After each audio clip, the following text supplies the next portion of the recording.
Hey, Ivan from the EV Stock channel here.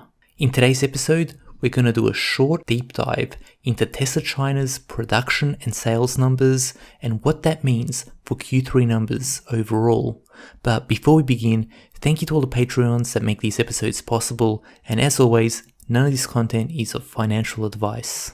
So let's get straight into the numbers, and August was another new record, with the Shanghai Gigafactory producing 41,754 vehicles.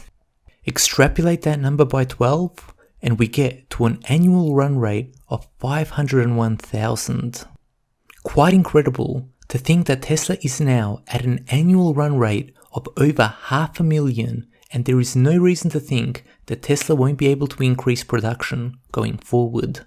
Looking at the model breakdown, interestingly, for the first time, production of Model Y is matching, and in this case, in the month of August, exceeding Model 3 production.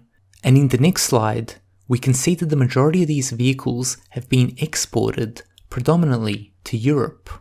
Keep in mind, in Q2, Europe delivered around 36,000 vehicles, and so far, Tesla has exported over 55,000 vehicles in July and August, and likely some more in September.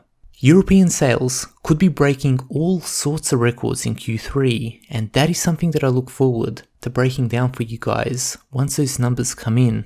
So with the majority of vehicles produced over the first 2 months being exported, we would expect to see weaker delivery numbers in China, and that's exactly what we see. However, until Berlin opens up and scales production, we're likely to see this pattern for at least another 1 or 2 quarters.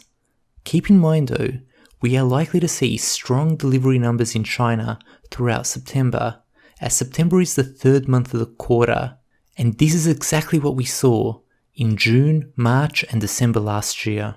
And speaking of deliveries in China, Tesla has recently completed one of the world's largest delivery centers in Beijing. It looks quite impressive, with over 100 vehicle spaces, so another clue as to just how strong demand is in China.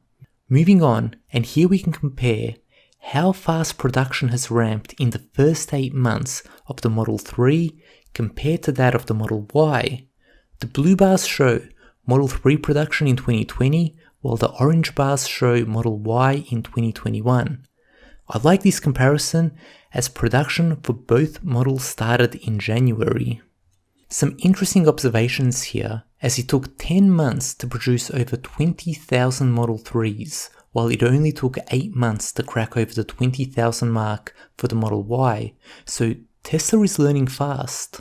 The other observation worth making here is that over the first 8 months of 2020, Model 3 production was at 76,500, while over the same period in 2021, 85,700 Model Ys were manufactured, a difference of around 9,000 extra vehicles. And while some may dismiss 9,000 extra vehicles produced as an insignificant amount, the key here is to show that Tesla is progressing with their production ramps. They're getting faster and faster, which bodes well for both Berlin and Texas. In the final few slides, I'm going to look at what this could all mean for Q3 total production.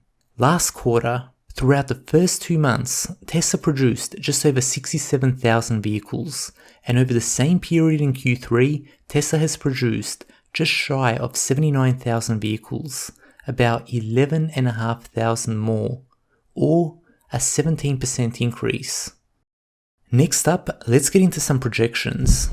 We know Tesla produced 98,000 vehicles in total in Q2 in China. If Tesla can produce the same amount of vehicles in September as they did in August, then Tesla would produce just over 120,000 vehicles, which would be 22,000 more, or a 22.7% increase coming out of China. And now in the final slide, let's put all these numbers together. In Q2, Tesla's total production was just over 206,000. Now if Tesla produces an additional 22,000 vehicles in China, with Fremont being unchanged, that would add up to 229,000 vehicles. And if we add in 6,000 additional Model S vehicles, based on Elon mentioning the following. So we're in production. We're going to deliver the first 25 cars now, and then basically should be at several hundred cars per week soon, and 1,000 cars a week probably next quarter. All of a sudden, we're looking at around 235,000 vehicles produced, and that compares to estimates that I have seen around the 221,000 mark. So all in all, there's definitely a chance that Tesla can surprise to the upside.